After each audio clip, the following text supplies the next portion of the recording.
दिली आणि या घटनाच्या माध्यमातून माणूस म्हणून जगण्याचा अधिकार दिला, तो जर आम्हाला माहीत असेल तर अशा अनेक प्रश्न आहेत ते निर्माण होणार नाहीत असं मला वाटतं. त्याच्यामुळे संविधान वाचलं गेलं पाहिजे, संविधान घराघरामध्ये असलं पाहिजे, संविधानाचा अभ्यास केला गेला पाहिजे. त्याच्यामुळे आम्हाला आमचा अधिकार समजेल, जो त्याचा वापर करून आम्हाला ही यंत्रणा हाताळता येईल. मॅडम, आम्ही आज आढावा घेताना इथूनच महिला कल्याण, बालकल्याण, प्रबोधन असं सगळ्या विषयावर आपण सांगितलं आणि महिलांवर होणारे अत्याचार या सगळ्या दृष्टीने आपण आढावा घेतला.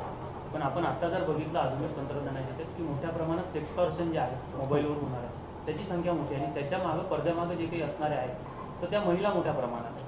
तर हे जे काही बॅड प्रॅक्टिसेस करणाऱ्या महिला आहे यांच्यासाठी काही म्हणजे काय करणार आहात पुढं आपण? हा अतिशय महत्त्वाचा आणि गंभीर प्रश्न आहे. आमचं चांद्रयान चंद्रावर पोहोचलं पण आमचे प्रश्नाचं स्वरूप बदललं जरी असेल तरी प्रश्न तिथंच राहिलेले आहेत. 2 वर्षाच्या लॉकडाऊनच्या कालावधीमध्ये आपण सगळे ऑनलाईन आलो, ऑनलाईन शिक्षण सुरू झालं. या ऑनलाईन शिक्षणामध्ये अतिशय घाणेरड्या पद्धतीच्या वेबसाईट्स, वेबसिरीजच्या माध्यमातून किंवा अनेक जाहिरातींच्या माध्यमातून नको असलेली जाहिराती ह्या विद्यार्थ्यांपर्यंत पोहोचवण्याचा प्रयत्न केला गेला. याच्यावरती खरं तर केंद्र शासनाचं कंट्रोलिंग राहतं. त्याच्यामुळे राज्य महिला आयोगाच्या वतीने यापूर्वी 2 पत्र केंद्र शासनाला पाठवलेले आहेत की अशा पद्धतीच्या वेबसाईट्स किंवा त्याची यंत्रणा आपण हाताळावी. त्याच्याबाबतचा कोणताही प्रतिसाद मला मिळालेला नाही. पण परत एकदा मी राज्य महिला आयोगाच्या वतीनं केंद्र शासनाला पत्र पाठवून आमच्या नॅशनल कमिशनला सुद्धा मी या संदर्भात अर्ज देईल, शिफारस करेल की आपणही यामध्ये लक्ष घालून अशा पद्धतीच्या यंत्रणेवरती कंट्रोल करावा. यामध्ये सायबर क्राईम ही दिवसेंदिवस वाढत असलेली एक घटना फार महत्त्वाची आहे. सायबरच्या माध्यमातून वाढणारी गुन्हेगारी फार महत्त्वाची आहे. ऑनलाईन फसवणुकीच्या माध्यमातून अनेक मुलींची फसवणूक केली जाते आणि फार मोठ्या प्रमाणात रॅकेटची असलेही नाकारता येत नाही. त्याच्यामुळे या ज्या समस्या सुरू झालेल्या आहेत, आमच्याकडे दिवसेंदिवस येणाऱ्या तक्रारींचं स्वरूपसुद्धा जर आता बदलत गेलं असेल तर यामध्ये सायबर क्राईम आणि ह्या ऑनलाईन पद्धतीचे फार मोठे प्रश्न निर्माण झालेले आहेत. याच्यासाठी फार मोठी चळवळ उभी करत ही यंत्रणा हाताळणं फार गरजेचं आहे असं मला वाटतं आणि राज्य महिला आयोग त्याच्यासाठी पुढाकार घेईल. ज्या काही महिला मुली आहेत त्यांचं कुठेतरी काउन्सिलिंग किंवा त्यांना कुठेतरी त्यांच्यावर निर्बंध घालण्यासाठी म्हणून नेमकं काय नक्की तेच कायद्यामध्ये अशा तरतुदी तर जरूर आहेतच, पण त्याचे अंमलबजावणी होणं गरजेचं आहे. पण येणाऱ्या काळामध्ये राज्य महिला आयोगाच्या वतीने याच्यावरती बंदी घालावी याच्यासाठी मागणी केली होती.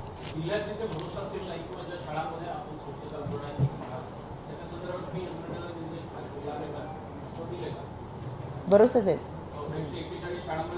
स्वच्छतागृहासाठी निर्देश दिले. आपण काय करणार?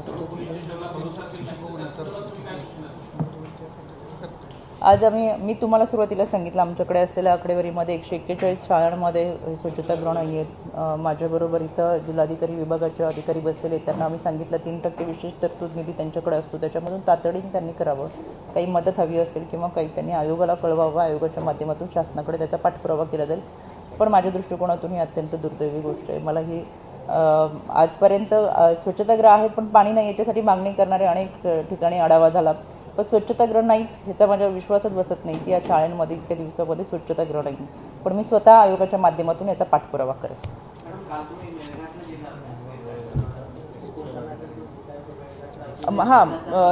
हा कुपोषणाचा विषय बरं झाला आपण काढलात. काल मी आमचे गोडके साहेब इथं आहेत ते आमच्याबरोबर काल आम्ही हरिसालमध्ये गेलो होतो. मी स्वतः त्या ठिकाणी जाऊन पाहणी केली, अनेक खेड्यांमध्ये गेलो.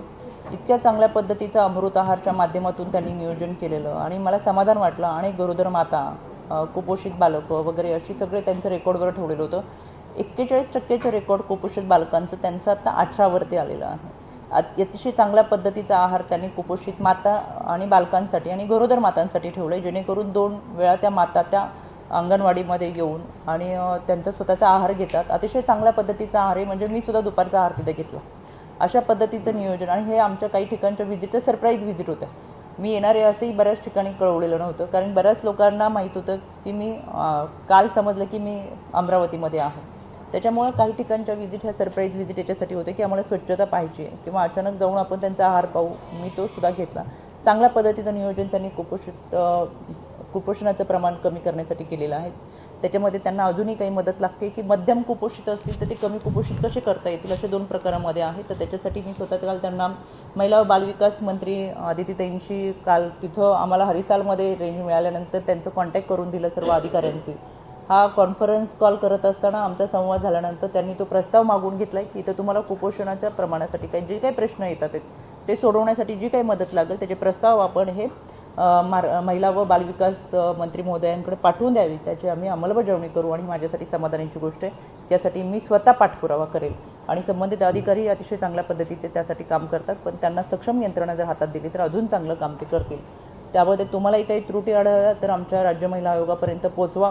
काही अडचणी काही प्रश्न असतील तेही तुम्ही आमच्यापर्यंत पोहोचवा, की जे कदाचित या 2 दिवसाच्या आढाव्यामध्ये माझ्यासमोर आल्या नसतील, माझ्यापर्यंत मांडल्या गेल्या नसतील. असे काही प्रश्न असेल तर एक लोकशाहीचा चौथा स्तंभ म्हणून, पत्रकारिता म्हणून आपण जरूर आमच्यापर्यंत पोहोचावं. त्याच्यासाठी आम्हाला काम करता येईल.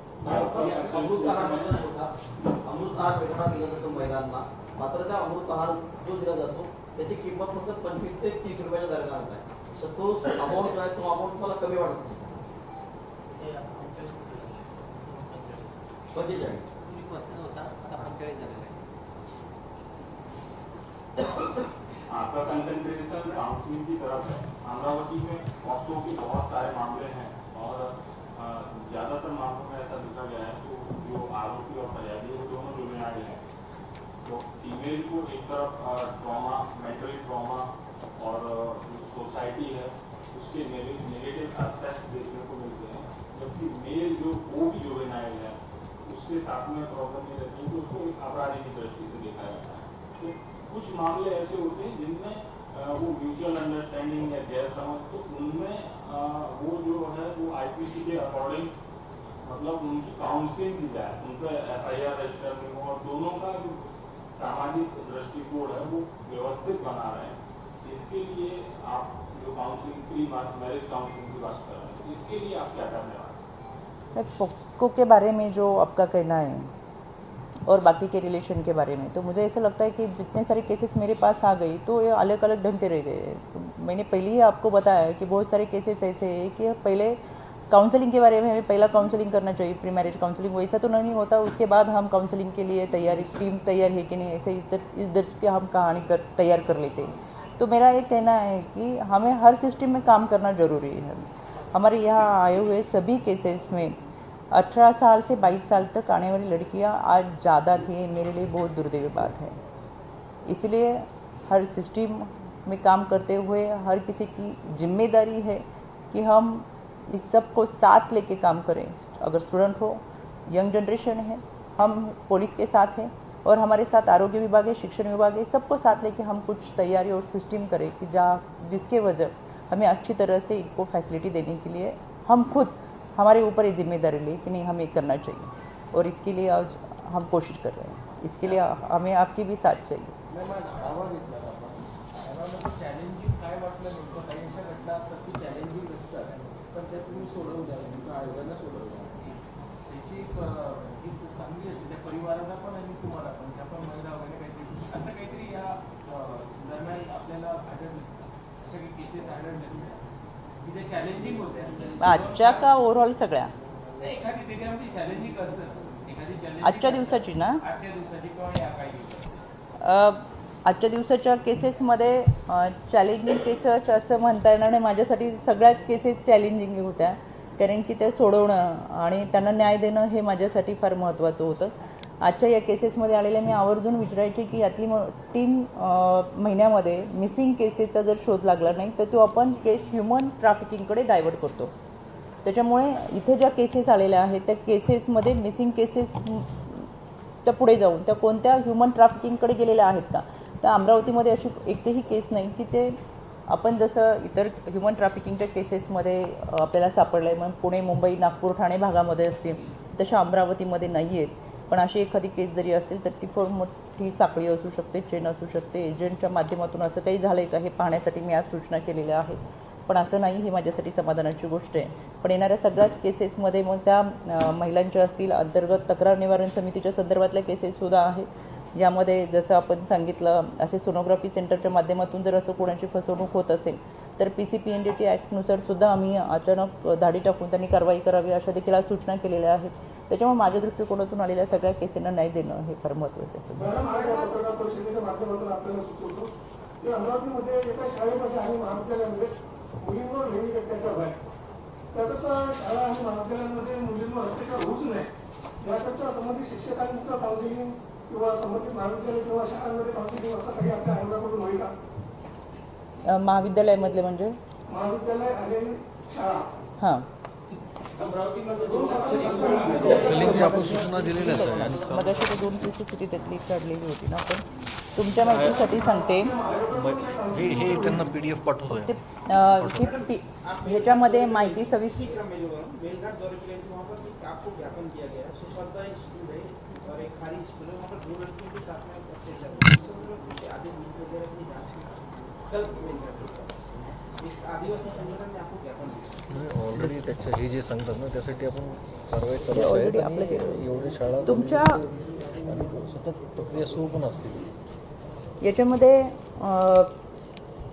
विद्यार्थ्यांच्या बाबत जो प्रश्न विचारला होता तो शाळा कॉलेजच्या मध्ये तर हे सगळं तुमच्याकडे पाठवण्याची व्यवस्था आपण करू.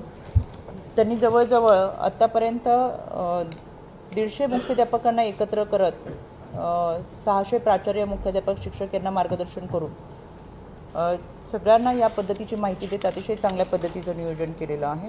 ही सगळी माहिती दामिनी पथक कसे असावे, बीट मार्शल कसे असावेत आणि आत्मरक्षा म्हणून अतिशय चांगल्या पद्धती आणि लक्ष्मीबाई आत्मरक्षा चा उपक्रम त्यांनी या माध्यमातून राबवले जेणेकरून ही सगळी माहिती तुमच्यापर्यंत पाठवतो. पण तरीसुद्धा तुम्हाला असं वाटत असेल की नाही अजून काही करणं गरजेचं आहे तर त्याच्यामध्ये आपण मी आपल्याला सांगितलं त्या पद्धतीने आता विद्यार्थ्यांबरोबर पालकांना सुद्धा आपण समुपदेशनांना बोलवावं कारण जेणेकरून त्यांना सुद्धा माहिती होणं गरजेचं आहे. आणि जसं मागाच्या मुलींनी विचारलं की आम्ही हुंडा आमच्याकडून मुलींकडून घेतलं जातो त्यापेक्षा हुंडाच मागू नये असं जी पुरुषांची मानसिकता आहे तर आता ह्या मानसिकतेत सुद्धा बदल केला पाहिजे की काही प्रश्न आता सोडवण्यासाठी पुढची मानसिकता बदलणं गरजेचं आहे. त्याच्यामुळे या सगळ्या अनुषंगाने आपण काम करतो. आणि आपण जसं मगाशी विचारलं होतं की यामध्ये काही एक समाधानाची आजच्या जनसुनावणीमधलीची गोष्ट म्हणजे आपण भरोसा सेलच्या माध्यमातून जसं कुटुंब व्यवस्था एकत्र घेऊन येण्याचा प्रयत्न करत होतो त्या 10 वर्षानंतर एका जोडप्याचं एकत्रीकरण आत्ता या ठिकाणी केलेलं आहे. ही सुद्धा आमच्या या जनसुनावणीची एक समाधानकारक गोष्ट आहे. पण इथून बाहेर पडणाऱ्या या 94 केसेसमधून सगळ्यांना जागच्या जागी न्याय देण्याचा प्रयत्न आम्ही करत होतो. पण काही केसेस अशा आहेत की त्या विधी सेवा प्राधिकरणाच्या आहेत, काही केसेस त्या सामाजिक होत्या, काही केसेस या प्रॉपर्टीच्या संदर्भात होत्या ज्याचा तात्काळ आपण निकाल देऊ शकत नाही. पण त्यांच्या या निकालामध्ये त्यांना लवकरात लवकर न्याय मिळावा म्हणून प्रयत्न निश्चितपणाने आपल्याकडून केलेले आहेत. या सगळ्यांच्यामध्ये काही केसेस गुन्हे आज दाखल करण्यात आलेले आहेत, काही ठिकाणी त्यांना विधी सेवेच्या माध्यमातून सरकारी वकील देण्यात आलेले आहेत. या सगळ्या समाधानाच्या गोष्टी यांच्या माध्यमातून घडतात असं मला वाटतं. चला धन्यवाद. एक शेवटचं प्रश्न लहान मुलींचं जे बेपत्त्याचं जे सुरू असते नेहमी याच्यामध्ये जर आई वडिलांनी जर तक्रार केली तर पोलीस खूप तातडीने त्याच्यावर ऍक्शन घ्यायचे. तर ती 18 वर्षाच्या आत असली तर तिथं 18 वर्षाच्या वरती पोलिसांचे हात बांधलेले असतात तर यावर आपण वरती काय नाही काही याच्यावर उपाय नाही बनलेले असतात. 18 वर्षाची तर मुलगी असं ह्याच्यामध्ये हात करता बांधलेले असतात. धरायचं सिंगची तक्रार घेतात पोलीस. घेतात ना माहिती आहे ना आम्ही बघतो. पण 18च्या खाली असेल तर तुम्ही कसे काम करता हे पाहा आम्ही तातडी नाही. पण नंतरचं 18च्या वर्षाची जर मुलीची तक्रार आली समजा तर पोलिसांच्या हातात बांधलेले आहे ना. याच्यामध्ये आई वडील असतात ना ते पण काय कायद्याच्या प्रक्रियेतून आपण त्यांच्या मिसिंग तक्रारी घेतो. तुमच्या माहितीसाठी सांगते आयोगाचं काम करत असताना इतक्या मोठ्या प्रमाणात केसेस घडतात. 17 वर्ष 11 महिने 17 वर्ष 10 महिने 17 वर्ष 9 महिने झालेल्या मुलींचं पळून जाण्याचं प्रमाण मोठ्या प्रमाणात आहे. आणि 18 वर्ष पूर्ण झाल्यानंतर त्या जेव्हा लग्न करून येतात तेव्हा पोलीस स्टेशनमध्ये जाऊन सांगतात की मला आईवडिलांपासून धोका आहे आणि मला आईवडिलांशी बोलायचं नाही. आईवडिलांच्यामुळे माझ्या कुटुंबाला म्हणजे लग्न करून जेव्हा ती 2-3 महिने अगोदर घरातून जाते आणि त्यावेळेस लग्न करून येते तेव्हाच ती आईवडिलांच्या विरोधात पोलीस स्टेशनमध्ये गुन्हे दाखल करते. आणि हा कायदा सांगतो पोलिसांचा हात बांधण्यापेक्षा मला असं सांगायचं त्याच्या पुढे जाऊन ज्या आईवडिलांनी जन्म दिला ज्यांच्याकडे तुम्ही 18 वर्ष राहिलात तिथून तुम्ही जेव्हा अशा पद्धतीचं कृत्य करता आणि एका क्षणात एका दिवसात तुम्ही त्या आईवडिलांच्या विरोधात गुन्हे दाखल करता. कित्येक केसेस आम्ही दररोज हाताळत असतो त्यावेळेस हताश होतो निराश होतो कारण की कायदा तिच्या बाजूने असतो 18 वर्षाचा झाल्यानंतर. आणि म्हणून पालकांची हातबलता इतक्या मोठ्या प्रमाणात असते. एका शेतकरी कुटुंबातल्या पालकांनी मला पत्र पाठवलंय या धक्क्याने त्यांची आई म्हणजे त्या मुलीची आई गेली, वडील ICU मध्ये आणि थोडंसं बरं वाटलं त्यांनी ते पत्र दिलं होतं की अशी आमची काय चूक की मुलीने आमच्या विरोधात गुन्हा नोंद करावा. मुलगी 18 वर्षाची झाल्यानंतर दुसऱ्या दिवशी ती लग्न करून येते, तिसऱ्या दिवशी आमच्यावरती गुन्हा नोंद करते आणि गुन्हा नोंद केल्यानंतर आम्ही तिला भेटू नये आमच्यापासून तिच्या जीवाला धोका आहे असं पोलिसांना सांगितल्यामुळे आम्ही तिच्याशी बोलू सुद्धा शकत नाही असा आमचा काय गुन्हा. असे हातात झालेले पालक जेव्हा येतात तेव्हा आपल्याच समोर प्रश्नचिन्ह उभं राहतं. त्याच्यामुळे कायद्याच्या चौकटीतून आता याच्यामध्येही काही चर्चासत्र घेऊन किंवा तज्ज्ञ लोकांचं मार्गदर्शन घेऊन याच्यामध्ये काही करता येईल का हे पाहणं आता आयोगाला सुद्धा महत्त्वाचं वाटायला लागलं. आपण पुढाकार घ्यावा असं नक्की पुढाकार घ्यावा, पण प्रत्येकाला असं वाटेल की आमचं व्यक्ती स्वातंत्र्य 18 वर्षानंतर आपण त्यांना सज्ञान म्हणतो आणि त्या कायद्याच्या चौकटीतून त्यांना सज्ञानतेची भूमिका पार पाडत असताना ह्या सगळ्या गोष्टी करत असताना त्यांच्या स्वातंत्र्यावर गदा येत नाही ना, हाही प्रश्न उपस्थित करणारे अनेक जण आहेत. त्याच्यामुळे एक प्रश्न होता, आज जिल्ह्याभरातील महिला इथे दाखल झाल्या. काही ग्रामीण क्षेत्रातील महिला आता छोटे छोटे बाळ होते त्यांचे, सकाळपासून महिला बसलेल्या होत्या. आपण निर्देश दिल्यानंतरही प्रशासनाने कुठलीच व्यवस्था केली नाही, पाण्याची नाही, बिस्किट पुऱ्यावर निघवलं. खरंच कारवाई करतील का प्रशासन? तुम्ही ज्या आदेश दिले त्या आदेशानुसार मला असं वाटतंय न्याय मिळेल का? मला असं वाटतंय माझ्याकडे जेव्हा ही मला कल्पना नव्हती की अशा पद्धतीचं जिथं आहे तिथं ते स्थानिक प्रशासन व्यवस्था करत असतात, पण मी सूचना केल्यानंतर त्यांनी तातडी आणि सकाळपासून प्रत्येकासाठी ती व्यवस्था त्यांनी बिस्किट आणि चहा. इव्हन तुमच्या भाषणाच्या वेळेस मुलं रडत होते तर महिला बाहेर निघून गेल्या, तुमचं भाषण ऐकलं सुद्धा नाही, अशी सुद्धा आहे आमच्याकडे. माझ्यासमोर तेव्हा ते छोटे छोटे बाळ होते ना. आताही मी जेव्हा बोलत होते त्यावेळेस हॉलमध्ये बसायलाही जागा नव्हती, एवढी समोर गर्दी होती. लहान मुलं ही लहान असतात, प्रशासनाने त्यांची व्यवस्था केली होती आणि मी सांगितल्यानंतरही त्यांनी अजून त्या व्यवस्थेमध्ये वाढ केली.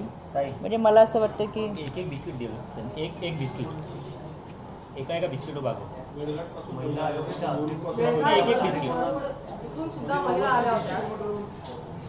माझ्याकडे व्हिडिओ आहे. मी आधी दिल्यानंतर आणि एक पुढा वाटतो हे बघा ना. तुम्ही त्यांना सुनावणी आहे मॅडम, पूर्वनियोजित आहे, पूर्वनियोजित आणि त्याला येणाऱ्या केस पूर्वनियोजित व्हायला नको. त्याचं 150 किलोमीटर लांब बेळगावातून महिला त्यांना किंवा जेवणाची व्यवस्था वगैरे जर तुम्हाला करणं शक्य असेल आमच्याकडून आता त्यांच्याकडून काहीच नाही. ह्या सगळ्या व्यवस्था मला असं वाटते की स्थानिक प्रशासनाकडे असतात. आम्ही पुढच्या वेळेस त्यांना सूचना करू, पण आजपर्यंत माझ्याकडे असा प्रश्न कुणीही मांडला नाही.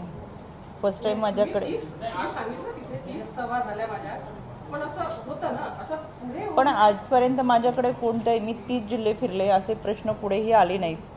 सगळ्यात महत्त्वाचं, एक आई स्वतःच्या बाळाची इतकी काळजी घेत असते, तिच्या गर्भात वाढणारं बाळ ती जेव्हा घेऊन घराच्या बाहेर पडते त्याची सगळी व्यवस्था करून ती बाहेर पडलेली असते. ती कुणाच्याही भरोशावर बाळाला घराच्या बाहेर काढत नाही, हे सगळ्यात महत्त्वाचं. दुसरी गोष्ट, यामध्ये त्या तक्रारी अनेक वर्षानुवर्ष घेऊन आलेल्या असतात, त्यांच्या अनेक दिवसांपासून त्या अडचणीत असतात, त्यांना न्याय मिळावं हे प्राधान्यक्रम त्यांच्यासाठी असतो. त्याच्यामुळे मला वाटत नाही अशा पद्धतीच्या तक्रारी त्या कोणी मातांनी केलेल्या असतील. हे त्यांनी वाढलेले बिस्किटचे पुढे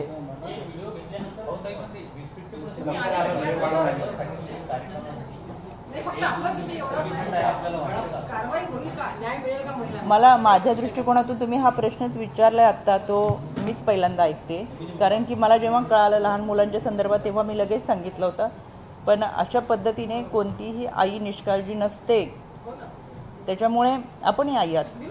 म्हणूनच मी माझ्या लहान बाळ असताना सगळी तयारी करून बरोबर निघायचे, कारण की अशा पद्धतीने कोणतीही आई दुसऱ्याच्या भरोशावर आपल्या बाळाला घराच्या बाहेर घेऊन जात नाही. त्याच्यामुळे प्राधान्यक्रमाने आपण प्रश्न सोडवताना जिथं ज्या केसेस आल्या, मी स्वतः त्या ठिकाणावर उठून इथं फक्त आले. 3 वाजता संपूर्ण बाकीच्यांना सांगितलं तुम्ही सगळेजण जेवण करून घ्या. मी सगळ्यांच्या केसेस झाल्यानंतर तुमच्या माहितीसाठी सांगते, तिथं हेअरिंग झालं, तिथं जाऊन इथं येऊन बसली आणि अजून इथंच आहे. मला प्राधान्यक्रम जसा वाटतो की मला न्याय द्यायचा आहे, मला ह्या केसेस सोडवायचे आहेत. मी पुण्यावरून मुंबईवरून प्रवास करून अमरावतीमध्ये येते, त्यावेळेस माझ्या दृष्टिकोनातून की अनेक वर्ष त्यांना ज्या अडचणी येतात त्या सोडवणे माझ्या दृष्टिकोनातून प्राधान्यक्रम आहे. आज हे स्थानिक लेवलला सगळेजण काम करतात, त्यांना सूचना केल्यानंतर त्यांनी त्या पद्धतीची तयारी केली. हेअरिंग आपल्या अमरावतीमध्ये पहिल्यांदाच होती आहे.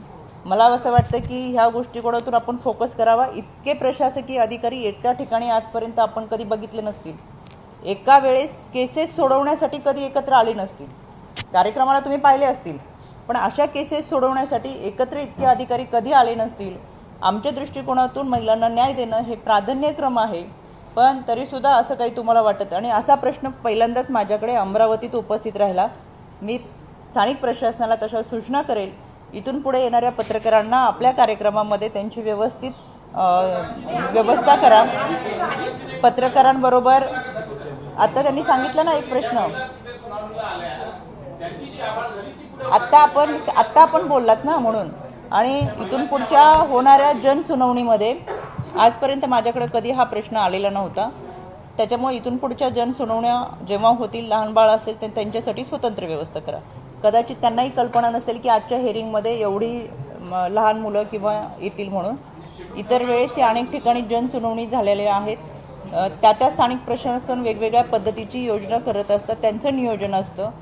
आम्ही एवढ्या खोलात जाऊन विचारत नाही, पण आज तुम्ही विषय घेतलाय तर आम्ही त्यांच्यापर्यंत सूचना करून पुढच्या वेळेस अशा पद्धतीच्या कुठल्याही गोष्टी घडणार नाही याची काळजी घेऊ. आपली सुद्धा तारंबळ होणार नाही याची सुद्धा आम्ही दखल घेऊ. धन्यवाद.